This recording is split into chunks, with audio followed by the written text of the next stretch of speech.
My name is Isabella Martinez, and I am 28 years old. Last Tuesday night changed everything I believed about family loyalty when my parents handed my sister the deed to a $450,000 lakefront property while sliding me a $50 gift card. Across the dinner table, the devastation hit harder than the obvious favoritism. It was discovering the property should have been mine according to our grandmother's will. But here is what my family did not expect. I had evidence, I had allies, and I was about to serve justice colder than our untouched dessert. Before we dive into how I exposed 20 years of family lies and financial fraud, I want to know, where are you watching from tonight? If stories about family karma and sweet revenge get your blood pumping, like mine does, smash that like button and hit subscribe, because this tale of justice will have you questioning everything you think you know about family loyalty. Trust me, you will want to see how this unfolds. The Riverside Country Club dining room felt suffocating as my parents sat across from my sister Natasha and me, their faces glowing with barely contained excitement. Dad cleared his throat dramatically the way he always did before big announcements, while Mom fidgeted with her pearl necklace, a nervous habit I had noticed since childhood.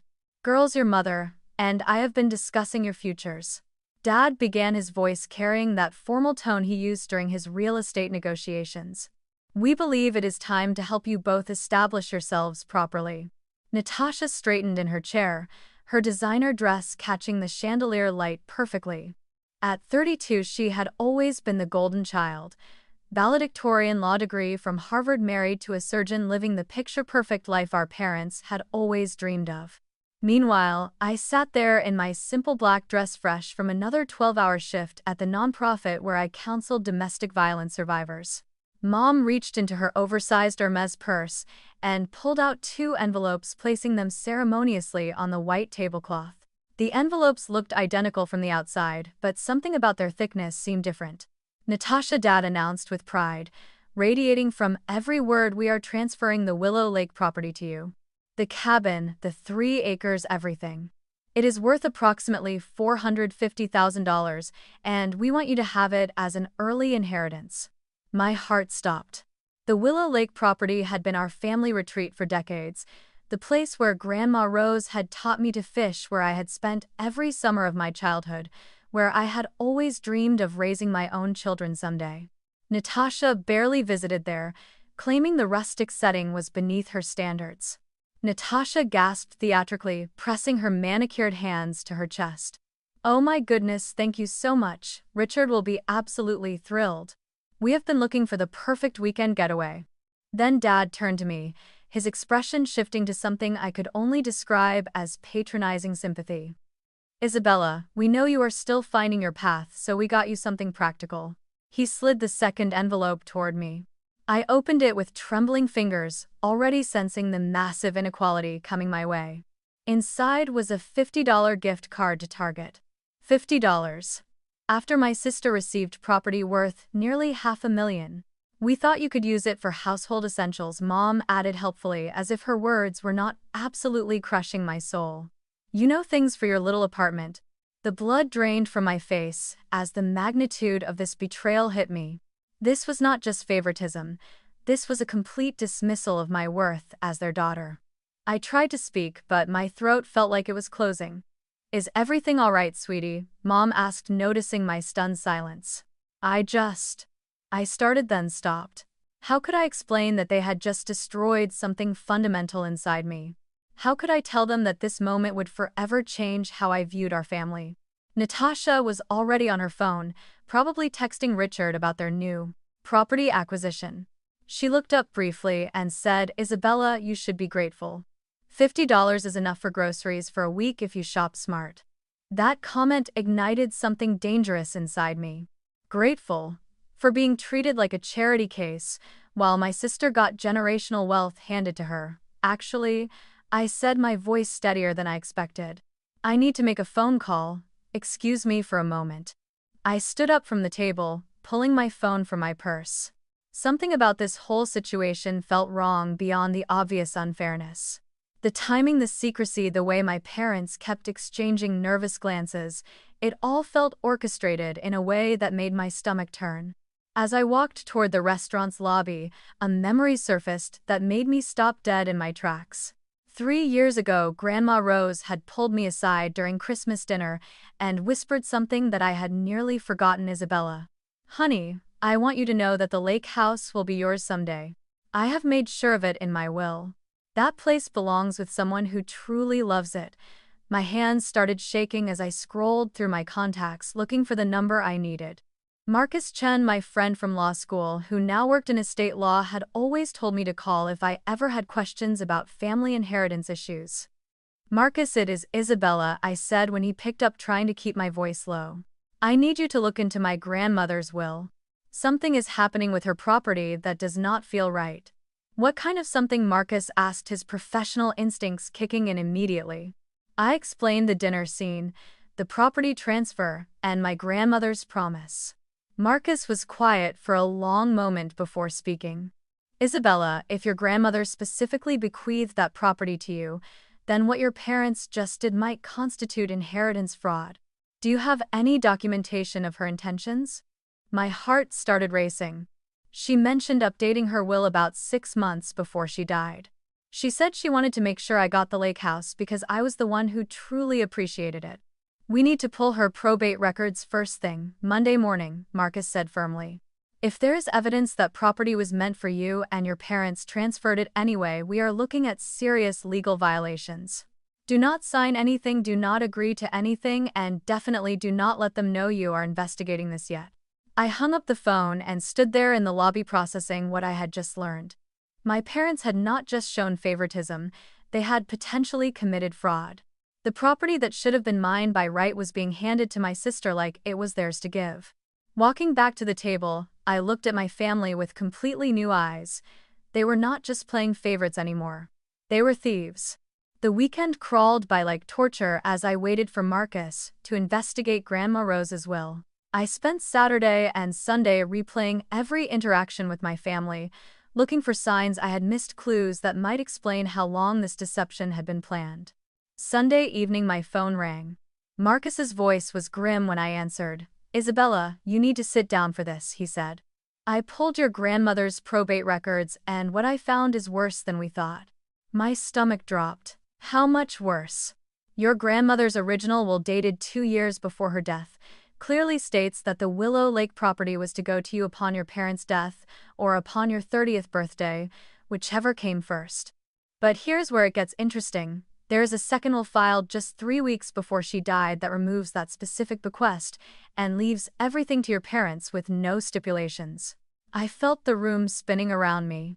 That does not make sense. Grandma was sharp as ever right up until the end. Why would she change something so important? That is exactly what I am wondering, Marcus continued. The signature looks questionable to me, and the witnesses on the second will are your parents' financial advisor and their lawyer. Both people who would benefit from keeping your parents happy. This has all the hallmarks of elder abuse and document forgery. The pieces started clicking together in my mind like a horrifying puzzle. Marcus, my grandmother, was in the hospital those last few weeks. She was on pain medication, barely conscious most of the time. There is no way she was in any condition to be changing legal documents. Exactly what I was thinking. Isabella, I believe your parents forged that second will to steal your inheritance. And now they are about to transfer that property to your sister to make it even harder for you to reclaim it. Rage flooded through my system like poison. Not only had my parents betrayed me, but they had violated my dying grandmother, manipulating legal documents while she was helpless and drugged in a hospital bed. The woman who had raised me every summer, who had promised me that special place would always be mine, had been robbed in her final moments. What can we do? I asked, surprised by how calm my voice sounded despite the fury building inside me. We file an emergency injunction to stop the property transfer first thing Monday morning. Then we launch a full investigation into the circumstances surrounding that second will. If we can prove forgery and elder abuse, your parents are looking at felony charges, not just having to give back the property. After hanging up with Marcus, I sat in my small apartment, staring at the Target gift card still lying on my kitchen counter. $50. That was what my parents thought I was worth while they stole a $500,000 inheritance that my grandmother had specifically intended for me. But now I understood this was not about money or favoritism anymore. This was about justice for Grandma Rose, who had been betrayed by her own son in her most vulnerable moment. This was about making sure my parents faced consequences for what they had done to both of us. Monday morning, I called in sick to work, something I had never done unless I was actually dying. Instead, I met Marcus at the courthouse to file our emergency motion. The legal clerk, who processed our paperwork, looked shocked as she read through our evidence. "Ma'am, if what you are alleging here is true, this is one of the most clear-cut cases of inheritance fraud I have seen in my 15 years working here," she said quietly. "The timing of that second will is incredibly suspicious." "When will we know if the injunction is granted?" I asked. "Emergency hearings for property disputes usually happen within 72 hours. Judge Harrison handles these cases, and she does not tolerate elder abuse in any form." Tuesday afternoon, my phone buzzed with a text from Marcus: "Injunction granted. Property transfer is blocked pending investigation. Your parents just got served." I could barely contain my satisfaction. Right about now, my parents were probably getting the shock of their lives as process servers handed them legal documents explaining that their daughter was challenging the transfer and alleging fraud. I imagined Dad's face turning purple as he read the charges, Mom's hands shaking as she realized their perfect plan was falling apart. But the real test came Wednesday evening when my phone started ringing. Dad's name appeared on my screen and I let it go to voicemail. Then Mom called. Then Natasha. Then Dad again. By Thursday morning, I had 12 missed calls and a string of increasingly frantic text messages. The voicemails were a fascinating progression from confusion to anger to panic. Dad's first message was controlled: "Isabella, we need to talk about this misunderstanding with the lawyers." By the fourth message, he was shouting, "How dare you drag our family through legal proceedings over a simple gift." Natasha's messages were pure venom. "Isabella, you are being ridiculous and selfish. Mom and Dad were trying to help both of us, and you are ruining everything with your jealousy." But it was Mom's final voicemail that revealed everything. "Isabella, honey, please call us back. Your father is having chest pains from the stress. We can work something out. Maybe we can give you a little money too. Just please drop this lawsuit before it destroys our family." A little money. They were still trying to buy me off like I was some kind of extortionist, rather than their daughter fighting to reclaim what was rightfully mine. I saved every message, forwarding them to Marcus as evidence of their guilty consciences. Innocent people do not panic and offer bribes when faced with legal challenges to legitimate transactions. Friday morning brought the call I had been waiting for. "Isabella, the handwriting analysis came back," Marcus said, his voice electric with excitement. "The signature on that second will is definitely forged. We have them. What happens now? Now we go nuclear. I am filing criminal charges for elder abuse, document forgery, and inheritance fraud. The district attorney's office is very interested in this case because your grandmother was such a respected member of the community. Judge Harrison wants to see your parents in her courtroom Monday morning to explain themselves." I hung up the phone and looked around my tiny apartment. The place my parents had dismissed as my little apartment when they handed me that insulting gift card. Soon, everyone would know the truth about what kind of people Robert and Margaret Martinez really were. Soon, the whole community would understand that the grieving son who had given such a touching eulogy at his mother's funeral had actually been stealing from her while she lay dying. The takedown was about to begin, and I was going to enjoy every single moment of their destruction. Monday morning arrived with the kind of crisp autumn air that made everything feel possible. I chose my outfit carefully. The navy blue suit Grandma Rose had bought me for my college graduation, paired with her vintage pearl earrings. If I was going to face my parents in court, I wanted her memory with me every step of the way. The courthouse was buzzing with activity as Marcus and I made our way through security. Word had somehow leaked about the case, probably through the clerk's office, and I spotted several familiar faces from our neighborhood and my parents' social circle lingering in the hallways with curious expressions. "Isabella Martinez versus Robert and Margaret Martinez," the bailiff called as we entered Judge Harrison's courtroom. The formal announcement of my own family's legal battle sent a chill down my spine, but I held my head high as I took my seat at the plaintiff's table. My parents entered with their attorney, a slick-looking man in an expensive suit who I recognized as Richard Blackwood, Natasha's father-in-law. Of course, they would try to keep this within their circle of wealthy connections. Dad looked haggard, like he had not slept in days, while Mom clutched her purse with white knuckles. Natasha sat in the gallery behind them, shooting daggers at me with her eyes. Judge Harrison was exactly what I had hoped for, a no-nonsense woman in her 60s with steel-gray hair and the kind of piercing stare that could see through any deception. She reviewed our filed documents for several minutes before speaking. "This is a very serious allegation," she began, her voice carrying the weight of decades on the bench. "Mr. and Mrs. Martinez, you stand accused of forging legal documents belonging to a dying woman and stealing inheritance that rightfully belonged to your daughter. How do you plead?" Richard Blackwood stood up smoothly. "Your Honor, my clients categorically deny these baseless accusations. This is nothing more than a family dispute over inheritance distribution, and we believe the plaintiff is attempting to use the legal system to extort money from her grieving parents." Extort? Judge Harrison's eyebrows shot up. "Mr. Blackwood, your clients transferred a $450,000 property to their other daughter while giving this plaintiff a $50 gift card. If anyone appears to be engaging in questionable financial behavior, it would not be Miss Martinez." I watched my father's face turn red as the judge spoke. He was clearly not used to being challenged or questioned about his decisions, especially not by a woman in a position of authority.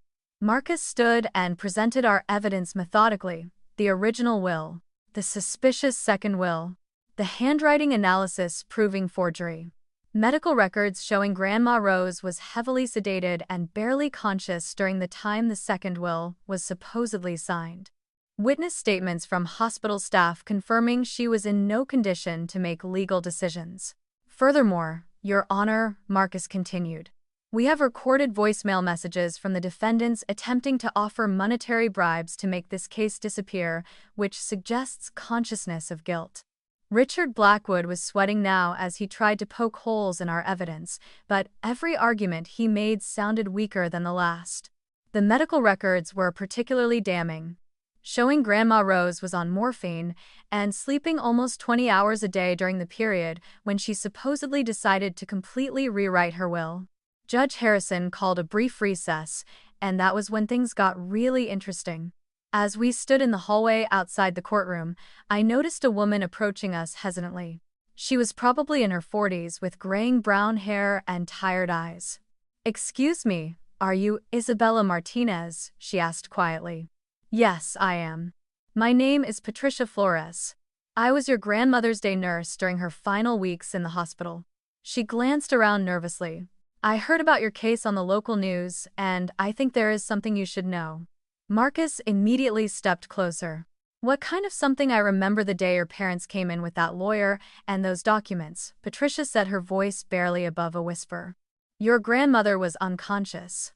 She had been unconscious for almost 18 hours straight because of the pain medication dosage. There was no way she could have signed anything, let alone understood what she was signing." My heart started pounding. This was exactly the kind of witness testimony we needed. "Why did you not report this at the time?" Marcus asked. "I was just a contract nurse. And your father made it very clear that if I caused any trouble, he would make sure I never worked in this city again. He has a lot of influence in the medical community through his real estate investments." Patricia looked directly at me. "But when I saw you on the news fighting for what your grandmother wanted you to have, I knew I had to speak up. Rose talked about you constantly. She loved you so much, and she was so excited about leaving you that property." Tears started streaming down my face as Patricia continued. "She used to say you were the only one who really understood why that place was special. She would tell me stories about teaching you to fish there, about how you would sit on the dock for hours just watching the sunset. She said you had her soul." Marcus was already pulling out his business card. "Miss Flores, would you be willing to testify about what you witnessed? Your testimony could be crucial in ensuring justice for Mrs. Rodriguez." "Absolutely," Patricia said firmly. "What your parents did to that sweet woman in her final days was disgusting. She trusted them to honor her wishes, and they betrayed her when she was most vulnerable. When we returned to the courtroom, Marcus requested permission to call an additional witness. Judge Harrison looked intrigued as Patricia took the stand and was sworn in. Patricia's testimony was devastating to my parents' case. She described in vivid detail how my grandmother had been unconscious when the documents were signed, how my father had insisted the nurse staff leave the room during the legal proceedings, and how uncomfortable the entire situation had made the medical staff. Mrs. Rodriguez was barely responsive to physical stimuli that day, Patricia explained. She certainly was not capable of reading legal documents or making complex decisions about her estate. What I witnessed that day has bothered me for 3 years. I watched my mother's composure finally crack. She started crying quietly, her shoulders shaking as the full weight of their actions was exposed in front of a room full of people. Dad just sat there stone-faced, but I could see the defeat in his eyes. Richard Blackwood tried to discredit Patricia's testimony, suggesting she was motivated by money or revenge, but Judge Harrison cut him off sharply. Mr. Blackwood, this witness has nothing to gain from coming forward except the satisfaction of seeing justice done. Her testimony corroborates the medical evidence and the handwriting analysis perfectly. I am finding your client's version of events increasingly difficult to believe. During the lunch break, Natasha finally confronted me directly.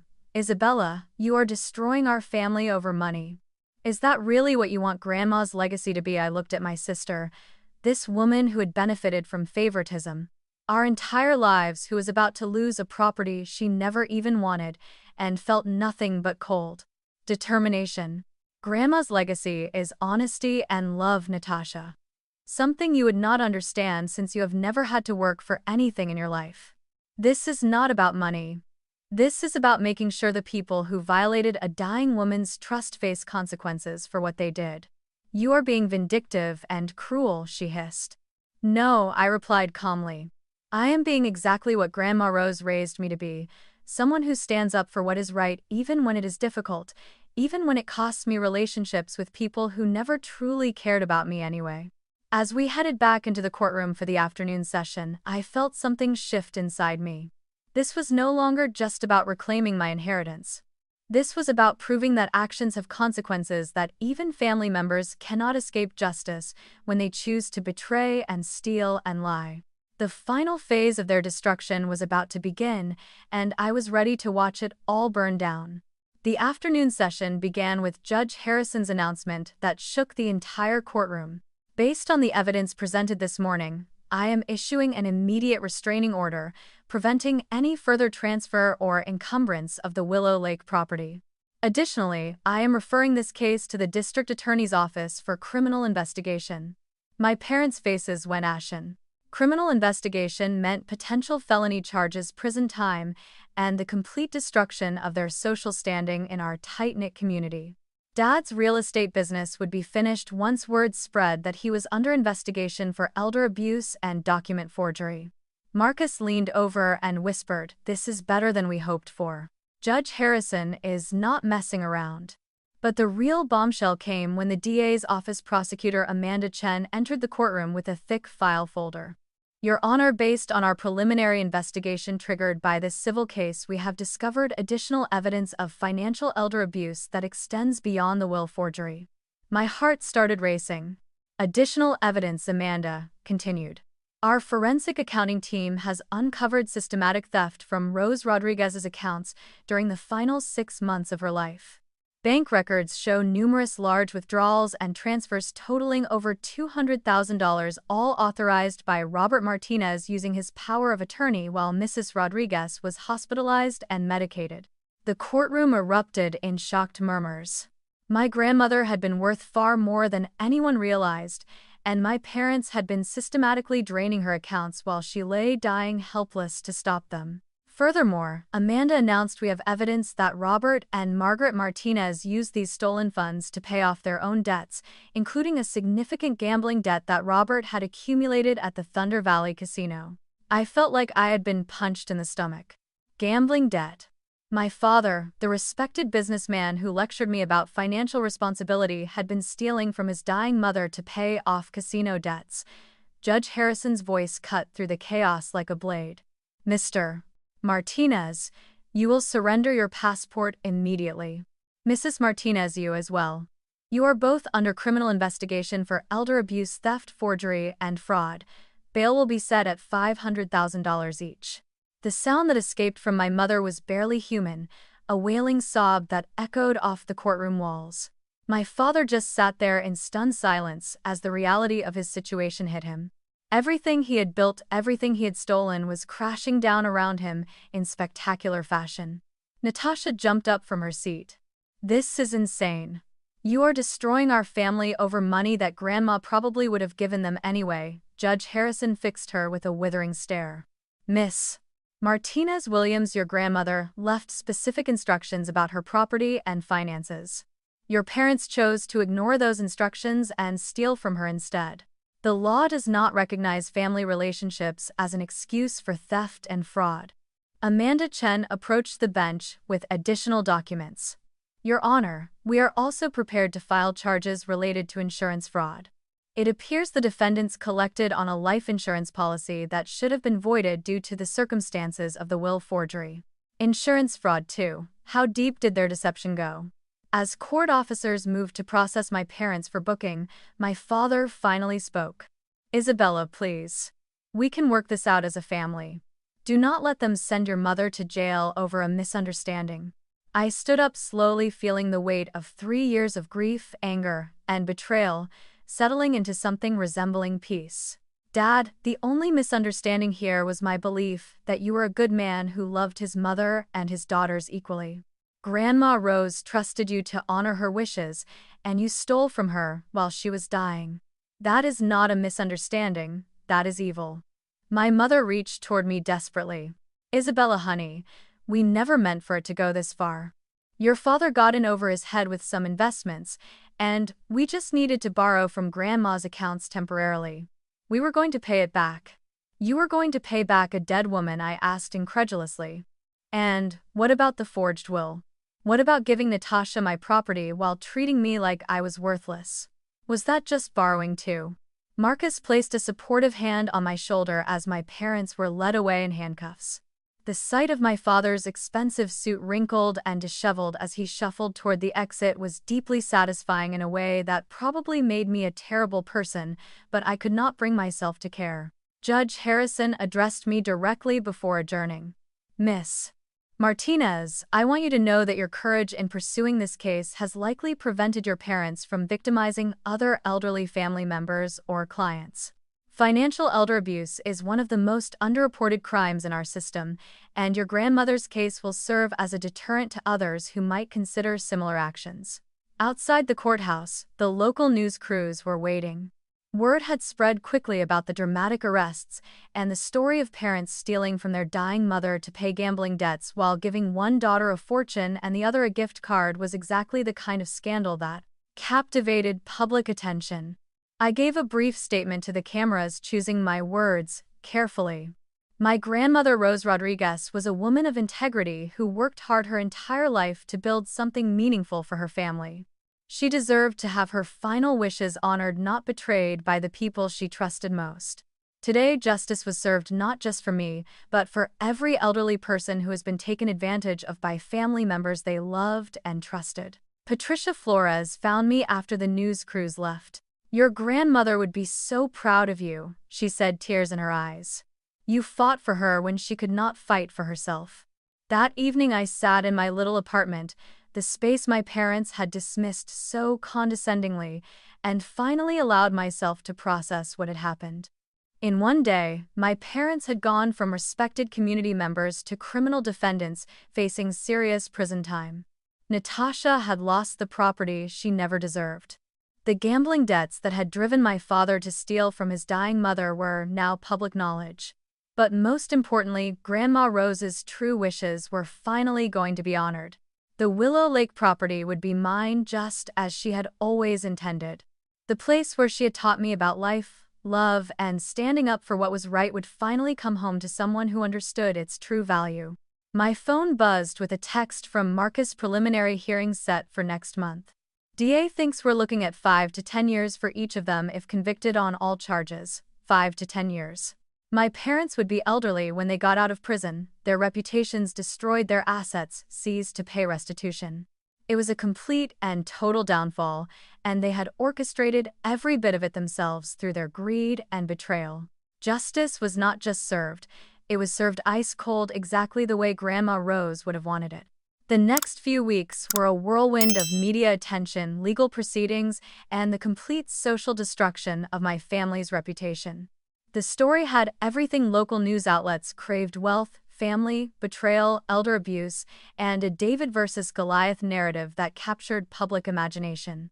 Gambling father steals from dying mother became the headline that defined our family legacy. Dad's real estate business collapsed within days as clients fled in horror. The country club revoked my parents' membership. Former friends crossed the street to avoid being associated with the scandal. Most satisfying was watching Natasha's perfect world crumble. Her husband Richard, a prominent surgeon who valued his reputation above all else, quietly filed for separation after his medical practice started losing patients who associated him with the Martinez family scandal. The society pages that once featured Natasha at charity galas now ran stories about her parents' criminal charges. She called me exactly once during this period, her voice shaking with rage. "Isabella, I hope you are happy. You have destroyed everything our family built. Richard is talking about divorce, his parents will not speak to me, and I am pregnant with nowhere to go." "Natasha," I replied calmly. "I did not forge documents, steal money, or commit fraud. I simply refused to let it continue. If your marriage cannot survive your parents' criminal behavior, maybe you should examine what kind of man you married." "You vindictive witch," she hissed before hanging up. 3 days later, the bank called with news that sent shockwaves through the community. My parents had used the stolen money from Grandma Rose not just for gambling debts but to secure loans against properties they did not actually own. The fraud was so extensive that the FBI was now involved investigating potential wire fraud and money laundering charges. Marcus met me at our favorite coffee shop to discuss the latest developments.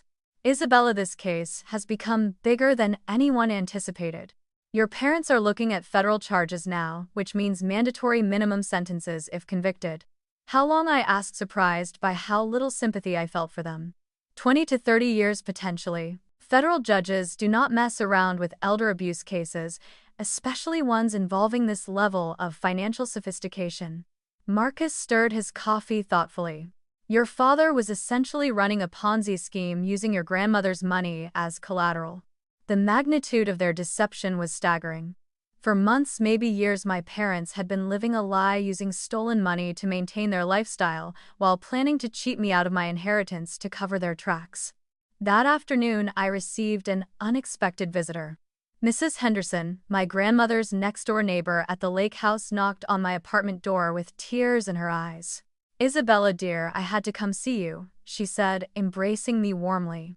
"Rose would be so proud of how you stood up for her. But there is something I think you should know." She sat down heavily on my couch, her aged hands trembling slightly. "Your grandmother came to see me about a month before she went into the hospital. She was worried about your father's behavior, said he had been asking her about money constantly and pressuring her to change her will." My blood ran cold. "What did she say exactly?" "She told me she had hidden some documents in the lake house, important papers that she wanted kept safe from your father. She made me promise that if anything happened to her, I would tell you about them." Mrs. Henderson reached into her purse and pulled out an old brass key. She said they were in the secret compartment in the kitchen pantry behind the flour canister. I stared at the key, my mind racing. "Mrs. Henderson, what kind of documents?" She would not say specifically, but she mentioned something about insurance policies and bank accounts that your father did not know about.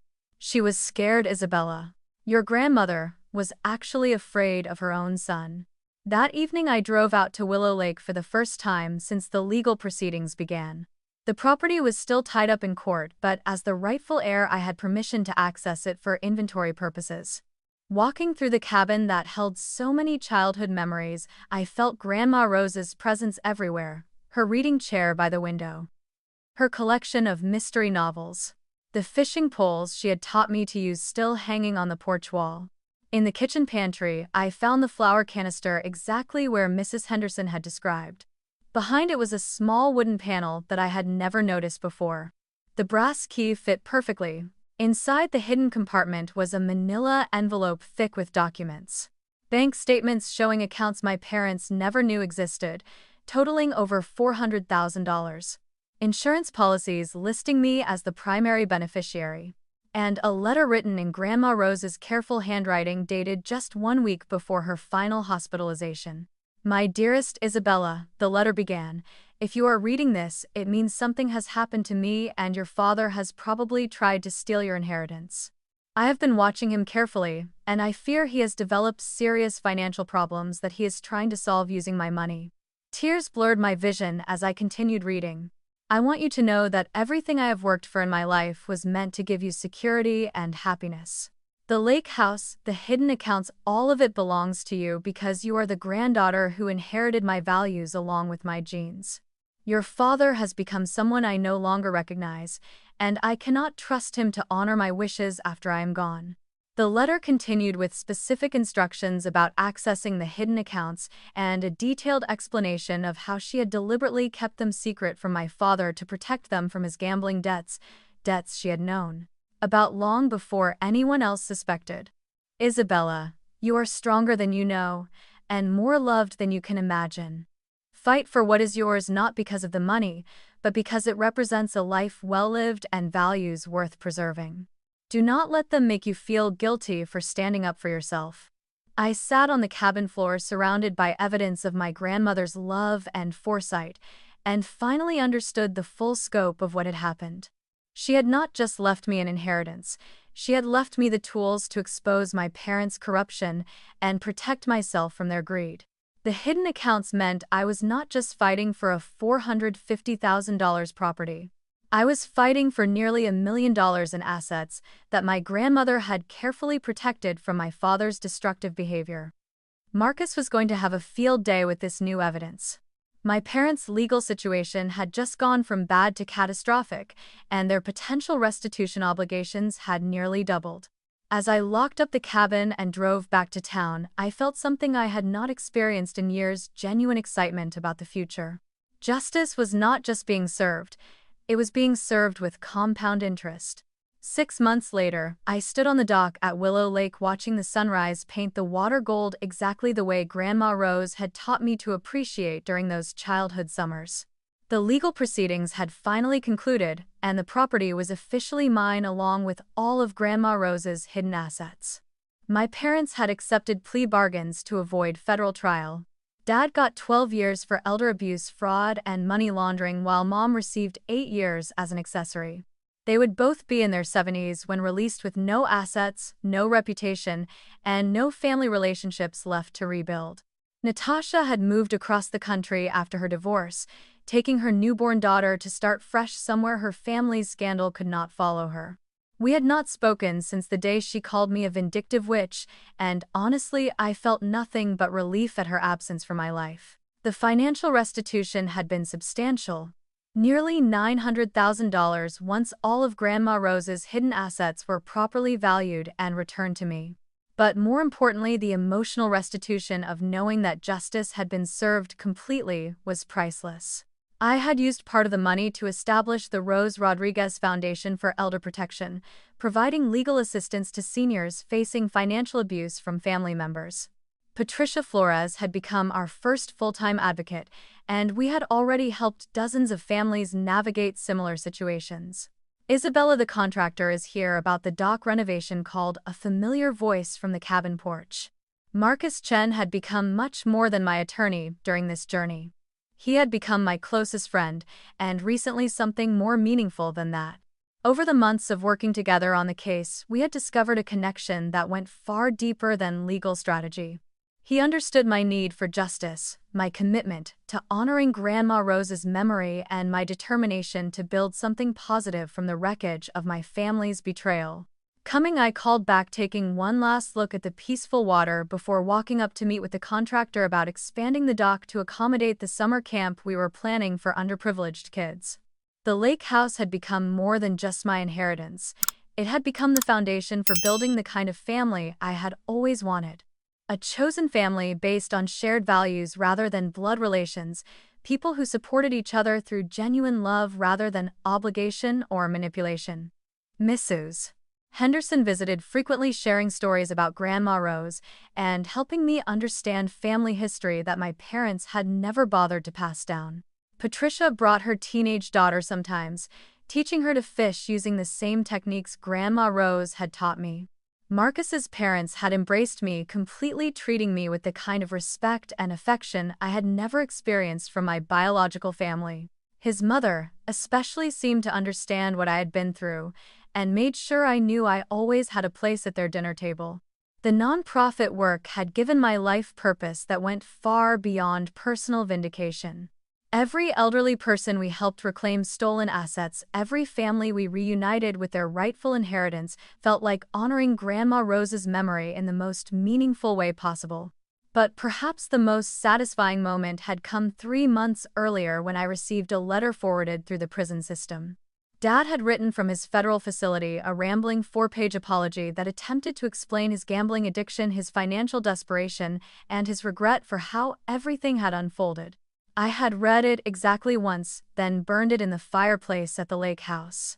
Some betrayals are too fundamental to forgive, and some people prove through their actions that they are not worthy of continued space in your life regardless of shared genetics. The absence of my biological family had created room for genuine relationships to flourish.